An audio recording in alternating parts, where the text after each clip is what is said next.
ಸ್ನೇಹಿತರೆ, ಮೀಡಿಯಾ ಮಾಸ್ಟರ್ಸ್ಗೆ ಸ್ವಾಗತ ಸುಸ್ವಾಗತ. ಗೆಳೆಯರೆ, ಮೊನ್ನೆ ಆಪರೇಷನ್ ಸಿಂಧೂರ್ ನಂತರ ಪಾಕಿಸ್ತಾನ ಟರ್ಕಿಯ ಕಡೆಗೆ ಹೆಚ್ಚು ವಾಲ್ತಾ ಇದೆ. ಟರ್ಕಿ, ಅಜರ್ಬೈಜಾನ್ ಹಾಗೂ ಪಾಕಿಸ್ತಾನಗಳೊಂದು ಬಲಿಷ್ಠ ರಕ್ಷಣಾ ಒಪ್ಪಂದವನ್ನು ಮಾಡಿಕೊಳ್ತಾ ಇವೆ. ಪಾಕಿಸ್ತಾನಕ್ಕೆ ಟರ್ಕಿ ಸಿದ್ಧಪಡಿಸಿಕೊಡ್ತಾ ಇರೋ ಯುದ್ಧ ನೌಕೆ ಅಲ್ಲಿ ಪ್ರಯೋಗಾತ್ಮಕವಾಗಿ ನೀರಿಗಿಳಿದಿದೆ. ಹಾಗೆ ಟರ್ಕಿಯ ಏರ್ ಡಿಫೆನ್ಸ್ ಬಗ್ಗೆ ಕೂಡ ಪಾಕಿಸ್ತಾನ ವಿಪರೀತ ಆಸಕ್ತಿಯನ್ನು ತೋರಿಸ್ತಾ ಇದೆ. ಚೈನಾದ ಏರ್ ಡಿಫೆನ್ಸ್ ಭಾರತದ ವಿರುದ್ಧ ಕೆಲಸ ಮಾಡಲಿಲ್ಲ ಅನ್ನೋ ಕಾರಣಕ್ಕೆ ಈಗ ಪಾಕಿಸ್ತಾನ ಟರ್ಕಿಯ ಏರ್ ಡಿಫೆನ್ಸ್ ಅನ್ನ ಖರೀದಿ ಮಾಡೋದಕ್ಕೆ ಹೋಗ್ತಾ ಇದೆ. ಹೀಗೆ ಪಾಕಿಸ್ತಾನ ಹಾಗೂ ಟರ್ಕಿ ಹೆಚ್ಚು ಹತ್ತಿರ ಆಗ್ತಿರುವಾಗಲೇ ಭಾರತ ಟರ್ಕಿಯ ಜೊತೆಗಿನ ಸಂಬಂಧಗಳನ್ನ ಒಂದೊಂದಾಗಿ ಕಳಚಿಕೊಳ್ತಾ ಇದೆ. ಈಗ ಮುಂಬೈ ಮಹಾನಗರ ಪಾಲಿಕೆ ಕೂಡ ಟರ್ಕಿಗೆ ಕೊಟ್ಟಿದ್ದ ಕಾಂಟ್ರಾಕ್ಟ್ ಒಂದನ್ನ ಕ್ಯಾನ್ಸಲ್ ಮಾಡಿದೆ. ಏರ್ ಇಂಡಿಯಾ ತನ್ನ ವಿಮಾನಗಳ ಮೇಂಟೆನೆನ್ಸ್ ಒಪ್ಪಂದವನ್ನ ರದ್ದು ಮಾಡಿಕೊಳ್ತಾ ಇದೆ.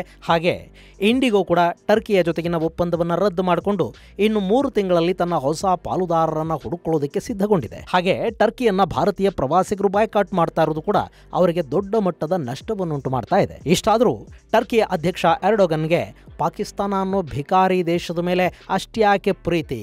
ತನ್ನ ದೇಶದ ಆರ್ಥಿಕತೆಯನ್ನು ಬಲಿಕೊಟ್ಟು ಕೂಡ ಎರ್ಡೋಗನ್ ಪಾಕಿಗಳನ್ನು ಅಪ್ಕೊಳ್ತಾ ಇರೋದು ಯಾಕೆ? ಬನ್ನಿ ನೋಡೋಣ.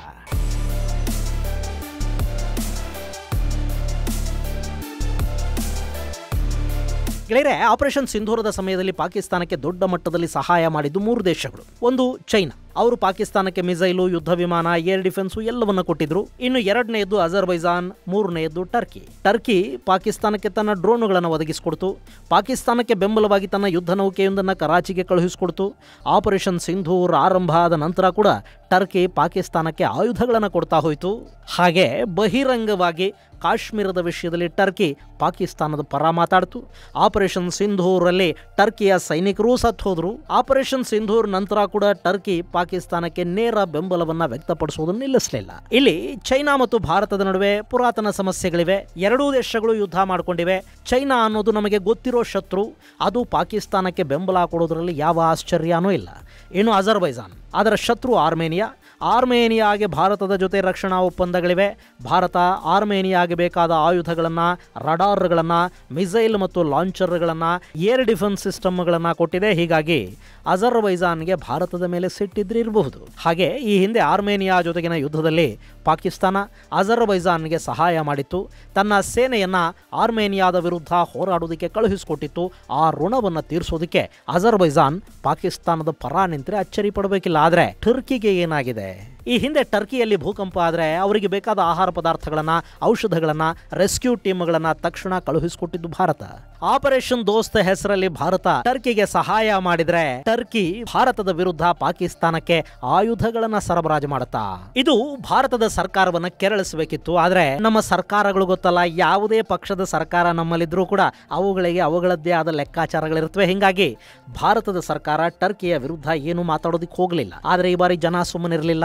ಬಾಯ್ಕಾಟ್ ಟರ್ಕಿ ಅನ್ನೋ ಘೋಷಣೆ ಭಾರತದಲ್ಲಿ ಶುರುವಾಯಿತು. ಹೇಗೆ ಈ ಹಿಂದೆ ಬಾಯ್ಕಾಟ್ ಮಾಲ್ಡೀವ್ಸ್ ಹೆಸರಲ್ಲಿ ಮಾಲ್ಡೀವ್ಸ್ಗೆ ಹೋಗೋ ಪ್ರವಾಸಿಗರು ನಾವಿನ್ನಲ್ಲಿಗೆ ಬರೋದಿಲ್ಲ ಅಂತ ಹೇಳಿ ಮಾಲ್ಡೀವ್ಸ್ನ ಆರ್ಥಿಕ ಮೂಲಕ್ಕೆ ಹೊಡೆತ ಕೊಟ್ಟಿದ್ರು, ಅದೇ ಥರ ಈ ಬಾರಿ ಟರ್ಕಿಗೆ ನಾವು ಬರೋದಿಲ್ಲ ಅಂತ ಭಾರತೀಯ ಪ್ರವಾಸಿಗರು ಘೋಷಣೆ ಮಾಡಿದ್ರು. ಟರ್ಕಿ ಅನ್ನೋದು ಪ್ರವಾಸೋದ್ಯಮದ ಮೇಲೆ ಅತಿ ಹೆಚ್ಚು ಡಿಪೆಂಡ್ ಆಗಿರೋ ದೇಶ. ಅಲ್ಲಿಗೆ ಭಾರತೀಯ ಪ್ರವಾಸಿಗರು ಕೂಡ ಪ್ರತಿ ವರ್ಷ ಲಕ್ಷಾಂತರ ಸಂಖ್ಯೆಯಲ್ಲಿ ಹೋಗ್ತಾರೆ. ಅವ್ರು ನಾವಿನ್ನು ಟರ್ಕಿಗೆ ಬರೋದಿಲ್ಲ ಅಂದ್ರು. ಟೂರ್ ಆಪರೇಟ್ ಮಾಡ್ತಾ ಇದ್ದ ಕಂಪನಿಗಳು ಕೂಡ ಟರ್ಕಿಗಿನ್ನು ನಾವು ಯಾವ ಪ್ರವಾಸಿಗರನ್ನು ಕರ್ಕೊಂಡು ಬರೋದಿಲ್ಲ ಅಂತ ಹೇಳಿದ್ವು. ಪರಿಣಾಮ ಸುಮಾರು 60% ಬುಕ್ಕಿಂಗ್ಸ್ ಕ್ಯಾನ್ಸಲ್ ಆದವು. ಜೊತೆಗೆ ಟರ್ಕಿಗೆ ಭಾರತದಿಂದ ಹೊಸ ಪ್ರವಾಸಿಗರ ಬುಕ್ಕಿಂಗ್ಸ್ ಇಲ್ಲದಂತಾಯ್ತು. ಹಾಗೆ ಯಾವಾಗ ಜನಾನೇ ಟರ್ಕಿಯ ವಿರುದ್ಧ ಸಿಡಿದೆದ್ರೋ ಭಾರತದ ಸರ್ಕಾರ ಕೂಡ ಸ್ವಲ್ಪ ಏನಾದರೂ ಮಾಡಲೇಬೇಕಾಗಿ ಬಂತು. ಸೊ ಟರ್ಕಿಯ ಸೆಲೆಬಿ ಅನ್ನೋ ಕಂಪನಿಗೆ ಕೊಟ್ಟಿದ್ದ ಭಾರತದ ಏರ್ಪೋರ್ಟ್ಗಳ ಗ್ರೌಂಡ್ ಆಪರೇಷನ್ ಕಾಂಟ್ರಾಕ್ಟ್ ಅನ್ನು ರದ್ದು ಮಾಡಲಾಯಿತು. ಸೆಲೆಬಿ ಅನ್ನೋದು ಟರ್ಕಿಯ ಅಧ್ಯಕ್ಷ ಎರ್ಡೋಗನ್ ಅವರ ಮಗಳು, ಅಂದ್ರೆ ಬೈರಕ್ತರ್ನ ಹೆಂಡತಿಯ ಪಾಲುದಾರಿಕೆ ಇರುವ ಸಂಸ್ಥೆ ಅಂತ ಹೇಳ್ತಾರೆ. ಆದರೆ ಭಾರತದಲ್ಲಿನ ಕಾಂಟ್ರಾಕ್ಟ್ ರದ್ದಾದ ನಂತರ ಈ ಸಂಸ್ಥೆಗೂ ಟರ್ಕಿಗೂ, ಟರ್ಕಿಯ ಅಧ್ಯಕ್ಷನ ಮಗಳಿಗೂ ಯಾವ ಸಂಬಂಧವೂ ಇಲ್ಲ ಅಂತ ಸೆಲೆಬಿಯ ಭಾರತದ ಅಧಿಕಾರಿಗಳು ಹೇಳಿದ್ದಾರೆ. ಗೊತ್ತಿಲ್ಲ, ಮಲ್ಟಿನ್ಯಾಷನಲ್ ಕಂಪನಿಗಳು ಎಲ್ಲೆಲ್ಲೋ ರಿಜಿಸ್ಟರ್ ಆಗಿರುತ್ತವೆ, ನಾನಾ ದೇಶಗಳಲ್ಲಿ ಕೆಲಸ ಮಾಡ್ತಾ ಇರುತ್ತವೆ. ಅವುಗಳ ಮೂಲ ಮಾಲೀಕತ್ವ, ಪಾಲುದಾರಿಕೆ, ಅದರ ಬೇನಾಮಿ ಇದೆಲ್ಲ ಅಷ್ಟು ಬೇಗ ಹೊರಬರೋ ವಿಷಯ ಅಲ್ಲ. ಸೊ ಏನೇ ಇರಲಿ, ಈಗ ಸೆಲಬಿಯ ಒಪ್ಪಂದವನ್ನ ಭಾರತ ರದ್ದು ಮಾಡಿದೆ. ಅದರ ಬೆನ್ನಲ್ಲೇ ಟರ್ಕಿಯ ಏರ್ಲೈನ್ಸ್ ಕಂಪನಿಯ ಜೊತೆ ಒಪ್ಪಂದ ಮಾಡಿಕೊಂಡಿದ್ದ ಭಾರತದ ಇಂಡಿಗೋಗೆ ಕೂಡ ಪ್ರತಿಭಟನೆಯ ಬಿಸಿ ತಾಕೋದಿಕ್ಕೆ ಶುರುವಾಯಿತು. ಮುಂಬೈನ ಕೆಲ ಸಂಘಟನೆಗಳು ಟರ್ಕಿಯ ಜೊತೆಗಿನ ಒಪ್ಪಂದವನ್ನು ರದ್ದು ಮಾಡಿಕೊಳ್ಳೋದಕ್ಕೆ ಇಂಡಿಗೋಗೆ ಎಚ್ಚರಿಕೆಯನ್ನು ಕೊಟ್ಟವು. ಹೇಗೂ ಆ ಒಪ್ಪಂದ ಮೇ 31ಕ್ಕೆ ರದ್ದಾಗಬೇಕಿತ್ತು. ಅದನ್ನು ಮುಂದುವರಿಸುವ ಉದ್ದೇಶದಲ್ಲಿ ಇಂಡಿಗೋ ಇತ್ತು. ಆದರೆ ಜನರ ಒತ್ತಾಯ ಮತ್ತು ಟರ್ಕಿ ವಿರುದ್ಧ ಬೆಳೀತಿದ್ದ ಜನಾಭಿಪ್ರಾಯದ ಕಾರಣಕ್ಕೆ ಭಾರತದ ವಿಮಾನಯಾನ ಇಲಾಖೆ ಟರ್ಕಿಯ ಜೊತೆಗಿನ ಸಂಬಂಧಗಳನ್ನು ಕಡ್ಕೊಳ್ಳೋದಕ್ಕೆ ಇಂಡಿಗೋಗೆ 3 ತಿಂಗಳ ಕಾಲಾವಕಾಶವನ್ನು ಕೊಟ್ಟಿದೆ. ಅಷ್ಟರಲ್ಲಿ ಅವರು ಕೂಡ ತಮ್ಮ ಹೊಸ ಪಾಲುದಾರರನ್ನು ಹುಡುಕಬೇಕು. ಇಂಡಿಗೋ ಟರ್ಕಿಯ 2 ವಿಮಾನಗಳನ್ನು ಲೀಸ್ಗೆ ಪಡ್ಕೊಂಡಿದೆ. ಅದನ್ನು 3 ತಿಂಗಳವರೆಗೆ ಮುಂದುವರಿಸ್ತಾರೆ. ಆ ನಂತರ air France, delta, Virgin Atlantic ಕಂಪನಿಗಳ ಜೊತೆ ಇಂಡಿಗೋ ಒಪ್ಪಂದಗಳನ್ನು ಮಾಡಿಕೊಳ್ಳೋ ಸಾಧ್ಯತೆ ಇರುತ್ತೆ. ಅಲ್ಲಿಗೆ ಟರ್ಕಿಯ ಜೊತೆಗಿನ ಏರ್ಲೈನ್ಸ್ ಸಂಬಂಧಗಳು ಕೂಡ ಕಳಚಿಕೊಳ್ಳುತ್ತವೆ. ಹಾಗೆ ನಮ್ಮ ಇಂಡಿಯನ್ ಏರ್ಲೈನ್ಸ್ ತನ್ನ ದೊಡ್ಡ ವಿಮಾನಗಳ ಮೇಂಟೆನೆನ್ಸ್ಗೆ ಟರ್ಕಿ ಮೇಲೆ ಡಿಪೆಂಡ್ ಆಗಿತ್ತು. ಟರ್ಕಿ ಟೆಕ್ನಿಕ್ ಅನ್ನೋ ಸಂಸ್ಥೆಯ ಜೊತೆ ಮೇಂಟೆನೆನ್ಸ್ ಹಾಗೂ ರಿಪೇರಿ ಒಪ್ಪಂದವನ್ನು ಏರ್ ಇಂಡಿಯಾ ಮಾಡಿಕೊಂಡಿತ್ತು. ಆ ಒಪ್ಪಂದವನ್ನು ಕೂಡ ನಾವು ರದ್ದು ಮಾಡಿಕೊಳ್ತಾ ಇದ್ದೀವಿ ಅಂತ ಸಂಸ್ಥೆಯ CEO ಹೇಳಿದ್ದಾರೆ.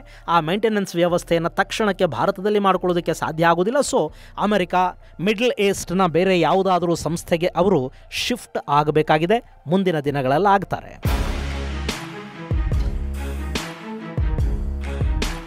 ಇನ್ನು ಇದೆಲ್ಲದರ ಜೊತೆಗೆ ನಮ್ಮ ಮುಂಬೈನ ಮಹಾನಗರ ಪಾಲಿಕೆ ಟರ್ಕಿಯ ಕಂಪನಿಯೊಂದಕ್ಕೆ ಕೊಟ್ಟಿದ್ದ ಲೈಫ್ ಬಾಯ್ ಟೆಂಡರ್ ಅನ್ನು ರದ್ದು ಮಾಡಿದೆ. ಗೆಳೆಯರೆ, ಇಲ್ಲಿ ಮುಂಬೈನ ಸಮುದ್ರ ತೀರಗಳಲ್ಲಿ ಪ್ರವಾಸಿಗರನ್ನ ಕಾಪಾಡೋದಕ್ಕಾಗಿ ರೋಬೋ ಲೈಫ್ ಬಾಯ್ಗಳನ್ನು ಬಳಸೋದಕ್ಕೆ ಮುಂಬೈ ಮಹಾನಗರ ಪಾಲಿಕೆ ಒಂದು ಟೆಂಡರ್ ಅನ್ನ ಕರೆದಿತ್ತು. ಆ ಟೆಂಡರ್ ಅನ್ನ ಪಡ್ಕೊಂಡಿದ್ದ ಕಾಂಟ್ರಾಕ್ಟರ್ ಟರ್ಕಿಯ ಕಂಪನಿಯೊಂದರಿಂದ ಈ ಲೈಫ್ ಬಾಯ್ಗಳನ್ನ ಖರೀದಿ ಮಾಡೋದಕ್ಕೆ ಮುಂದಾಗಿದ್ದ. ಈ ಟರ್ಕಿಯ ಲೈಫ್ ಬಾಯ್ಗಳನ್ನ ದಡದ ಮೇಲೆ ನಿಂತುಕೊಂಡು ರಿಮೋಟ್ ಮೂಲಕ ಆಪರೇಟ್ ಮಾಡ್ತಾ ಸುಮಾರು 800 ಮೀಟರ್ಗಳಷ್ಟು ಸಮುದ್ರದ ಒಳಗೆ ಕಳುಹಿಸೋದಕ್ಕೆ ಸಾಧ್ಯ ಆಗ್ತಾ ಇತ್ತು ಮತ್ತು ಗಂಟೆಗೆ 10 ಕಿಲೋಮೀಟರ್ಗಳ ವೇಗದಲ್ಲಿ ಇವು ಹೋಗ್ತಾ ಇದ್ವು. ಹೀಗಾಗಿ ಸಮುದ್ರದಲ್ಲಿ ಮುಳುಗುತ್ತಾ ಇದ್ದವರನ್ನ ಕಾಪಾಡುವ ವಿಷಯದಲ್ಲಿ ಇವು ಅತ್ಯಂತ ಮಹತ್ವದ ಪಾತ್ರವನ್ನು ವಹಿಸ್ತಾ ಇದ್ವು. ಹೀಗಾಗಿ ಟರ್ಕಿಯ ಈ ಲೈಫ್ ಬಾಯ್ಗಳನ್ನ ಖರೀದಿ ಮಾಡೋದಕ್ಕೆ ಮುಂಬೈ ಮಹಾನಗರ ಪಾಲಿಕೆ ಟೆಂಡರ್ ಅನ್ನು ಓಕೆ ಮಾಡಿತ್ತು. ಮುಂಬೈ ಒಂದೇ ಅಲ್ಲ, ಬೇರೆ ಬೇರೆ ಸಮುದ್ರ ತೀರಗಳಲ್ಲಿ ಕೂಡ ಟರ್ಕಿಯ ಈ ಲೈಫ್ ಬಾಯ್ಗಳನ್ನು ಬಳಸುವ ಪದ್ಧತಿ ಇದೆ. ಈಗ ಮುಂಬೈ ಆ ಟೆಂಡರ್ ಅನ್ನು ರದ್ದು ಮಾಡಿಕೊಂಡಿದೆ. ಈ ಮೂಲಕ ಟರ್ಕಿಯ ಲೈಫ್ ಬಾಯ್ಗಳು ಮುಂಬೈಯಲ್ಲಿ ಇನ್ನು ಮುಂದೆ ಕೆಲಸ ಮಾಡೋದಿಲ್ಲ. ಹಾಗೆ ಭಾರತದ ಇನ್ನಿತರ ಕರಾವಳಿ ತೀರಗಳಲ್ಲಿ ಕೂಡ ಇದೇ ತರದ ನಿರ್ಧಾರವನ್ನು ತೆಗೆದುಕೊಳ್ಳುವ ಸಾಧ್ಯತೆ ಇರುತ್ತೆ. ಇದು ಟರ್ಕಿಗೆ ಆರ್ಥಿಕವಾಗಿ ಭಾರತ ಕೊಡ್ತಾ ಇರೋ ಮತ್ತೊಂದು ಹೊಡೆತ ಕೂಡ. ಗೆಳೆಯರೆ, ಇಲ್ಲಿ ಪಾಕಿಸ್ತಾನಕ್ಕೆ ಬೆಂಬಲವಾಗಿ ನಿಲ್ಲೋದ್ರಿಂದ ಟರ್ಕಿಗೆ ಬರುವ ಲಾಭ ಅಂತೂ ಏನೂ ಇಲ್ಲ. ಈಗಾಗಲೇ ಅಲ್ಲಿ ಬೆಲೆ ಏರಿಕೆ, ಹಣದುಬ್ಬರದಿಂದ ದೇಶ ನರಳುತ್ತಾ ಇದೆ. GDPಯ ಬೆಳವಣಿಗೆ 2023ರಲ್ಲಿ 5% ಈಗ ಅದು 3% ಕುಸಿದಿದೆ. ಟರ್ಕಿಯ ಕರೆನ್ಸಿ ನಿರಂತರವಾಗಿ ಜಾರ್ತಲೇ ಹೋಗ್ತಾ ಇದೆ. ಇಷ್ಟಾದರೂ ಟರ್ಕಿಯ ಅಧ್ಯಕ್ಷ ಎರ್ಡೋಗನ್ಗೆ ಪಾಕಿಸ್ತಾನ ಅನ್ನೋ ಭಿಕಾರಿ ದೇಶದ ಮೇಲೆ ಇಷ್ಟು ಯಾಕೆ ಲವ್? ಇಲ್ಲಿ ಟರ್ಕಿ ಪಾಕಿಸ್ತಾನವನ್ನು ಪ್ರೀತಿಸೋದಕ್ಕೆ ಕಾರಣ ಇಸ್ಲಾಂ ಅಂತ ಕೆಲವರು ಹೇಳ್ತಾರೆ. ಆದರೆ ಖಂಡಿತ ಕಾರಣ ಇಸ್ಲಾಂ ಅಲ್ಲ, ಎರ್ಡೋಗನ್ಗೆ ಅಧಿಕಾರದ ಮೇಲಿರೋ ಪ್ರೀತಿ ಅಷ್ಟೇ. ಟರ್ಕಿ ಒಂದು ಕಾಲಕ್ಕೆ ಸೆಕ್ಯುಲರ್ ದೇಶ ಆಗಿತ್ತು. ಈ ಎರ್ಡೋಗನ್ ಕೂಡ ಅವತ್ತಿಗೆ ಇಷ್ಟೊಂದು ಕಮ್ಯುನಲ್ ಆಗಿರಲಿಲ್ಲ. ಆದರೆ ಆತ ಶಾಶ್ವತವಾಗಿ ಟರ್ಕಿಯಲ್ಲಿ ಅಧಿಕಾರವನ್ನು ತನ್ನ ಕೈಯಲ್ಲಿ ಇಟ್ಕೋಬೇಕು ಅಂತ ಬಯಸೋದಕ್ಕೆ ಶುರು ಮಾಡ್ದ. ಅದಕ್ಕಾಗಿ ಎರ್ಡೋಗನ್ನ ಕಣ್ಣು ಮುಂದೆ ಕಂಡದ್ದು ಇಸ್ಲಾಂ ಬ್ರದರ್ಹುಡ್. ಇದನ್ನು ಇರಾನ್ನ ನೋಡಿ ಟರ್ಕಿಯ ಅಧ್ಯಕ್ಷ ಎರ್ಡೋಗನ್ ಕಲ್ತ್ಕೊಂಡ. ಮೂಲಭೂತವಾದಿಗಳನ್ನು ಓಲೈಕೆ ಮಾಡಿದರೆ ಅವರು ತನ್ನ ಬೆಂಬಲಕ್ಕೆ ನಿಂತ್ಕೋತಾರೆ. ತನ್ನನ್ನು ತಾನು ಇಸ್ಲಾಮಿನ ರಕ್ಷಣೆಗಾಗಿ ಬಂದವನು ಅಂತ ತೋರಿಸ್ಕೊಂಡು ಬಿಟ್ರೆ, ಇಸ್ಲಾಮಿನ ಅಸ್ಮಿತೆಗಾಗಿ ತಾನು ಕೆಲಸ ಮಾಡ್ತಾ ಇದ್ದೀನಿ ಅನ್ನೋ ನಂಬಿಕೆಯನ್ನುಂಟು ಮಾಡಿದರೆ ಟರ್ಕಿಯಲ್ಲಿನ ಕಟ್ಟರ್ ಇಸ್ಲಾಮಿಕ್ ಸಂಘಟನೆಗಳು ಹಾಗೂ ಮೂಲಭೂತವಾದಿಗಳು ಶಾಶ್ವತವಾಗಿ ತನ್ನ ಪರ ನಿಂತ್ಕೋತಾರೆ ಅನ್ನೋದನ್ನ ಎರ್ಡೋಗನ್ ಅರ್ಥ ಮಾಡಿಕೊಂಡ. ತಾನು ಜಗತ್ತಿನ ಇಸ್ಲಾಮಿಕ್ ದೇಶಗಳ ನಾಯಕ ಆಗಬೇಕು ಅನ್ನೋ ಕನಸನ್ನು ಕಂಡ. ನಾವು ಟರ್ಕರು ಒಂದು ಕಾಲಕ್ಕೆ ಈ ಇಡೀ ಭೂಭಾಗವನ್ನು ಆಳಿದ್ದವರು, ನಾವು ಗ್ರೇಟ್ ಅನ್ನೋ ಒಂದು ಹಳೆ ಐಡಿಯಾನ ತೇಲಿಬಿಟ್ಟ. ತನ್ನನ್ನು ತಾನು ಖಲೀಫಾ ಅಂತ ಬಿಂಬಿಸ್ಕೊಳ್ಳೋದಕ್ಕೆ ಹೊರಟ. ಈ ಇಸ್ಲಾಮಿನ ಐಡಿಯಾದ ಮೇಲೆ ತನ್ನ ವರ್ಚಸ್ಸನ್ನು ಬೆಳೆಸ್ಕೊಳ್ಳೋದಕ್ಕೆ ಪ್ರಯತ್ನ ಪಟ್ಟ. ಅದರ ಭಾಗವಾಗಿ ಪಾಕಿಸ್ತಾನ, ಅಜರ್ಬೈಜಾನ್ ನಂತಹ ಇಸ್ಲಾಮಿಕ್ ದೇಶಗಳನ್ನು ತನ್ನ ಪಕ್ಕದಲ್ಲಿ ಇಟ್ಕೊಂಡ. ಇಲ್ಲಿ ಇವರ ಇಸ್ಲಾಮಿನ ನಿಯತ್ತಾದರೂ ಹೇಗಿದೆ ಗೊತ್ತಾ? ಈ ಅಜರ್ಬೈಜಾನ್ ಇದೆಯಲ್ಲ, ಅದು ಟರ್ಕಿಗೆ ಹಾಗೂ ಪಾಕಿಸ್ತಾನಕ್ಕೆ ಮಿತ್ರ. ಹಾಗೆ ಅಜರ್ಬೈಜಾನ್ ಇಸ್ರೇಲ್ ಜೊತೆಗೆ ಕೂಡ ಉತ್ತಮ ಸಂಬಂಧಗಳನ್ನು ಇಟ್ಟುಕೊಂಡಿದೆ. ಒಂದಷ್ಟು ರಕ್ಷಣಾ ಒಪ್ಪಂದಗಳನ್ನು ಕೂಡ ಮಾಡಿಕೊಂಡಿದೆ. ಆರ್ಮೇನಿಯಾ ಜೊತೆಗಿನ ಅಜರ್ಬೈಜಾನ್ ಯುದ್ಧಕ್ಕೆ ಬಳಕೆಯಾಗಿದ್ದು ಇಸ್ರೇಲಿ ಆಯುಧಗಳು. ಅಷ್ಟೇ ಅಲ್ಲ, ಅಜರ್ಬೈಜಾನ್ನಲ್ಲಿ ಮೊಸಾದ್ಗೆ ಜಾಗ ಕೊಡಲಾಗಿದೆ. ಇರಾನಿನ ಅಧ್ಯಕ್ಷ ಇಬ್ರಾಹಿಂ ರೈಸಿ ಹೆಲಿಕಾಪ್ಟರ್ ಅಪಘಾತದಲ್ಲಿ ಸಾವಿಗೀಡಾದ್ರಲ್ಲ, ಆ ಹೆಲಿಕಾಪ್ಟರ್ನ ಮೊಸಾದ್ ಆಪರೇಟ್ ಮಾಡಿದ್ದು ಅಜರ್ಬೈಜಾನ್ನ ನೆಲದಲ್ಲೇ ಅಂತ ಹೇಳ್ತಾರೆ. ಇನ್ನು ಈ ಪಾಕಿಸ್ತಾನ, ಇದು ಅಫ್ಘಾನಿಸ್ತಾನದಲ್ಲಿರಬಹುದು ಅಥವಾ ತನ್ನದೇ ದೇಶದಲ್ಲಿರಬಹುದು, ಇಲ್ಲಿಯವರೆಗೆ ದೌರ್ಜನ್ಯ ಮಾಡಿದ್ದು, ಕೊಂದದ್ದು ಎಲ್ಲ ಕೂಡ ಮುಸ್ಲಿಮರನ್ನೇ.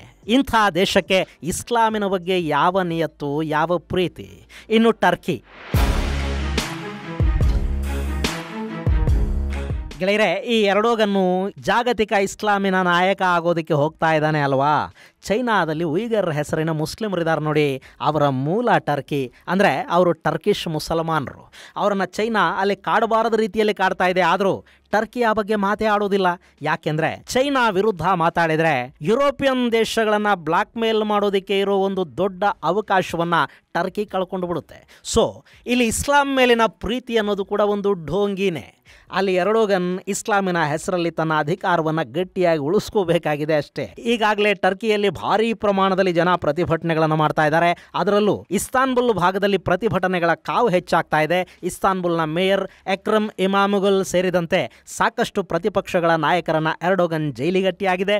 ಮೊನ್ನೆ ಕೂಡ ಟರ್ಕಿಯ 5 ಮಂದಿ ಮೇಯರ್ಗಳು ಹಾಗೂ 10 ವಿಪಕ್ಷ ನಾಯಕರನ್ನ ಎರ್ಡೋಗನ್ ಸರ್ಕಾರ ಬಂಧಿಸಿ ಜೈಲಿಗೆ ತಳ್ಳಿದೆ. ಅಲ್ಲಿ ಉಂಟಾಗ್ತಾ ಇರೋ ವಿರೋಧ, ಜನರ ಪ್ರತಿಭಟನೆಗಳು ಇವೆಲ್ಲವನ್ನ ಇಸ್ಲಾಮನ ಹೆಸರಲ್ಲಿ ಶಮನ ಮಾಡಬೇಕು, ಇಸ್ಲಾಂನ ಹೆಸರಲ್ಲಿ ಅಧಿಕಾರವನ್ನು ಉಳಿಸ್ಕೋಬೇಕು, ಟರ್ಕಿಯ ಒಳಗಿನ ಮೂಲಭೂತವಾದಿಗಳನ್ನು ಬಳಸಿಕೊಂಡು ತನ್ನ ವಿರೋಧಿಗಳನ್ನು ಮಟ್ಟ ಹಾಕಬೇಕು ಅನ್ನೋದು ಎರ್ಡೋಗನ್ನ ಯೋಚನೆ. ಅದರ ಭಾಗವಾಗಿ ಆತ ತನ್ನ ದೇಶದ ಹಿತಾಸಕ್ತಿಯನ್ನೂ ಬಲಿ ಕೊಟ್ಟು ಪಾಕಿಸ್ತಾನವನ್ನು ತಬ್ಬಿಕೊಳ್ತಾ ಇದ್ದಾನೆ. ಅದರ ಪರಿಣಾಮ ಈಗಾಗಲೇ ಟರ್ಕಿಯಲ್ಲಿ ಕಾಣೋದಕ್ಕೆ ಶುರುವಾಗಿದೆ. ಇನ್ನು ಜಗತ್ತಿನ ಯಾವ್ಯಾವುದೋ ದೇಶಗಳಲ್ಲಿನ ಪ್ರಜಾಪ್ರಭುತ್ವದ ಬಗ್ಗೆ ಮಾತಾಡೋ ಯುರೋಪ್ ನ್ಯಾಟೋ ಕೂಟದ ದೇಶವೊಂದರಲ್ಲಿನ ಪ್ರಜಾಪ್ರಭುತ್ವದ ದಮನಕಾರಿ ನೀತಿಗಳ ವಿರುದ್ಧ ಯಾಕೋ ಬಾಯೇ ಬಿಡ್ತಾ ಇಲ್ಲ. ಇನ್ನು ಭಾರತ ಬಾಯ್ಕಾಟ್ ಟರ್ಕಿ ಮಾಡ್ತಾ ಇರೋದು ಗ್ರೀಸ್ಗೆ ಖುಷಿ ಕೊಡ್ತಾ ಇದೆ.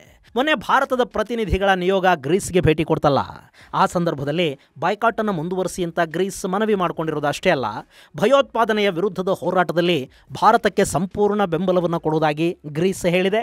ಅಂದಹಾಗೆ DMK ನಾಯಕಿ ಕನ್ನಿಮೋಳಿ ನೇತೃತ್ವದ ನಿಯೋಗ ಗ್ರೀಸ್ಗೆ ಭೇಟಿ ಕೊಟ್ಟಿತ್ತು. ಗೆಳೆಯರೆ, ನಮ್ಮಲ್ಲಿ ಕೂಡ ರಾಜಕೀಯ ನಾಯಕರು ದೇಶದ ಒಳಗೆ ತಮ್ಮ ರಾಜಕೀಯದ ಕಾರಣಕ್ಕೆ ವೋಟ್ ಬ್ಯಾಂಕ್ಗಾಗಿ ಏನೇ ಭಾಷೆಯ ವಿಷಯದಲ್ಲಿ ಧರ್ಮದ ಹೆಸರಲ್ಲಿ ಕಿತ್ತಾಡ್ಕೊಂಡ್ರು ಹೊರಗೆ ಹೋದಾಗ ಅವರು ದೇಶದ ಪರ ನಿಂತುಕೊಳ್ತಾರೆ ಅನ್ನೋದಕ್ಕೆ ಈ ನಿಯೋಗದ ಕೆಲ ನಾಯಕರು ಸಾಕ್ಷಿ ಆಗ್ತಾ ಇದ್ದಾರೆ ಮತ್ತು ನಮ್ಮಲ್ಲೊಂದು ಭರವಸೆ ಮೂಡೋದಕ್ಕೆ ಕೂಡ ಅವರು ಕಾರಣ ಆಗ್ತಾ ಇದ್ದಾರೆ. ಅದು OIC ಇರಬಹುದು, ಸಲ್ಮಾನ್ ಖುರ್ಷಿದ್ ಇರಬಹುದು, ಶಶಿ ತರೂರ್ ಇರಬಹುದು, ಕನ್ನಿಮೋಳಿ ಕೂಡ ಇರಬಹುದು. ಸಲ್ಮಾನ್ ಖುರ್ಷಿದ್ ಕಾಶ್ಮೀರದಲ್ಲಿ ಆರ್ಟಿಕಲ್ 370 ರದ್ದಾದ ನಂತರ ಅಲ್ಲಿನ ಪರಿಸ್ಥಿತಿ ಸುಧಾರಿಸಿದೆ ಅನ್ನೋ ಮಾತನ್ನ ವಿದೇಶಗಳಲ್ಲಿ ನಿಂತು ಹೇಳಿದ್ದಾರೆ. ಇನ್ನು ಕನ್ನಿಮೋಳಿ ಅವರ ಒಂದು ಹೇಳಿಕೆ ನಿಜಕ್ಕೂ ಮೆಚ್ಚಲೇಬೇಕಾದಂಥದ್ದು ಮತ್ತು ಜಗತ್ತಿಗೆ ಭಾರತದ ಬಗ್ಗೆ ಒಂದು ಸಂದೇಶವನ್ನು ಕೊಡುವಂತಹ ಹೇಳಿಕೆ ಅದು. ಆಕೆ ಸ್ಪೇನ್ ಪ್ರವಾಸದಲ್ಲಿ ಅಲ್ಲಿನ ಭಾರತೀಯರನ್ನ ಉದ್ದೇಶಿಸಿ ಮಾತನಾಡುವಾಗ ಭಾರತದ ರಾಷ್ಟ್ರೀಯ ಭಾಷೆ ಯಾವುದು ಅನ್ನೋ ಪ್ರಶ್ನೆಯೊಂದನ್ನು ಸಭಿಕರ ಪೈಕಿ ಒಬ್ಬರಲ್ಲಿ ಕೇಳಿದ್ದಾರೆ. ನಾವು ಭಾರತೀಯರು ನೋಡಿ, ನಮ್ಮನ್ನು ಯಾವ ದೇಶಕ್ಕೆ ಬೇಕಾದರೂ ಕಳುಹಿಸಿ, ಎಲ್ಲಿ ಬೇಕಾದರೂ ನಮ್ಮನ್ನಿಡಿ, ನಾವು ನಮ್ಮ ಒರಿಜಿನಲ್ ಬುದ್ಧಿ ಬಿಡೋದಿಲ್ಲ. ಅಲ್ಲಿ ಕನ್ನಿಮೋಳಿ ನೇತೃತ್ವದ ನಿಯೋಗ ಹೋಗಿರುವುದು ಭಾರತ ಮತ್ತು ಪಾಕಿಸ್ತಾನಗಳ ನಡುವಿನ ಸಂಘರ್ಷದ ಕುರಿತಾಗಿ ಭಾರತದ ನಿಲುವನ್ನು ಪ್ರಸ್ತುತಪಡಿಸೋದಕ್ಕೆ. ಈ ಸಂದರ್ಭದಲ್ಲಿ ಭಾರತದ ರಾಷ್ಟ್ರೀಯ ಭಾಷೆ ಯಾವುದು ಅನ್ನೋ ಪ್ರಶ್ನೆ ಬೇಕಾ? ಆದರೂ ಇಂಥದ್ದೊಂದು ಪ್ರಶ್ನೆಯನ್ನು ಅಲ್ಲಿನ ಭಾರತೀಯ ಸಮುದಾಯದ ಸಭಿಕರೊಬ್ಬರು ಕೇಳಿದ್ದಾರೆ ಮತ್ತು ಅದಕ್ಕೆ ಕನ್ನಿಮೋಳಿ ಕೂಡ ಅತ್ಯದ್ಭುತವಾದ ಉತ್ತರವನ್ನೇ ಕೊಟ್ಟಿದ್ದಾರೆ. ವಿವಿಧತೆಯಲ್ಲಿ ಏಕತೆ ಅನ್ನೋದು ಭಾರತದ ಭಾಷೆ ಅಂತ ಕನ್ನಿಮೋಳಿ ಹೇಳಿದ್ದಾರೆ. ನಿಜಾನೇ ಅಲ್ವಾ? ನಮ್ಮಲ್ಲಿ ಭಾಷೆಗಳು, ಸಂಸ್ಕೃತಿಗಳು ಬೇರೆ ಆದರೂ ಕೂಡ ಭಾರತ ಮತ್ತು ಭಾರತೀಯತೆ ಅನ್ನೋದು ನಮ್ಮನ್ನು ಒಂದು ಮಾಡಿಟ್ಟಿದೆ. ತಮಿಳುನಾಡಲ್ಲಿ ನಿಂತುಕೊಂಡಾಗ ಯಾವ DMK ಹಿಂದಿಯ ವಿರುದ್ಧ, ಸನಾತನದ ವಿರುದ್ಧ ವೋಟುಗಳಿಗಾಗಿ ಮಾತಾಡುತ್ತೋ, DMKಯ ಅಧಿನಾಯಕ ಕರುಣಾನಿಧಿಯವರ ಪುತ್ರಿ ಕನ್ನಿಮೋಳಿ ಸ್ಪೇನ್ನಲ್ಲಿ ನಿಂತುಕೊಂಡು ಹೇಳ್ತಾರೆ, ವಿವಿಧತೆಯಲ್ಲಿ ಏಕತೆ ಅನ್ನೋದು ಭಾರತದ ರಾಷ್ಟ್ರೀಯ ಭಾಷೆ ಅಂತ. ಹೆಮ್ಮೆ ಪಡಬೇಕಾದ ಮಾತಲ್ವಾ ಇದು? ಇದನ್ನೇ ವೋಟ್ ಬ್ಯಾಂಕ್ ರಾಜಕಾರಣವನ್ನು ಪಕ್ಕಕ್ಕಿಟ್ಟು ಭಾರತದಲ್ಲಿ ಕೂಡ ಹೇಳೋದಕ್ಕೆ ಶುರು ಮಾಡಿದರೆ ನಮ್ಮಲ್ಲಿ ಭಾಷೆ, ಧರ್ಮ, ಜಾತಿಗಳ ಹೆಸರಲ್ಲಿನ ಕಿತ್ತಾಟಗಳು ನಿಂತು ಹೋಗುತ್ತವೆ ಅಲ್ವಾ? ಇದು ಗೆಳೆಯರೆ ಟರ್ಕಿಗೆ ಭಾರತ ಕಲಿಸ್ತಾ ಇರೋ ಪಾಠ ಮತ್ತು ಟರ್ಕಿ ಅಧ್ಯಕ್ಷನ ಇಸ್ಲಾಂ ಪ್ರೀತಿಯ ಹಿಂದಿನ ಕಾರಣಕ್ಕೆ ಸಂಬಂಧಪಟ್ಟ ಒಂದಷ್ಟು ಮಾಹಿತಿ. ಮುಂದಿನ ಸಂಚಿಕೆಯಲ್ಲಿ ಮತ್ತಷ್ಟು ವಿಶೇಷಗಳ ಜೊತೆ ಮತ್ತೆ ಭೇಟಿಯಾಗೋಣ. ಅಲ್ಲಿವರೆಗೆ ಜೈ ಹಿಂದ್, ಜೈ ಕರ್ನಾಟಕ.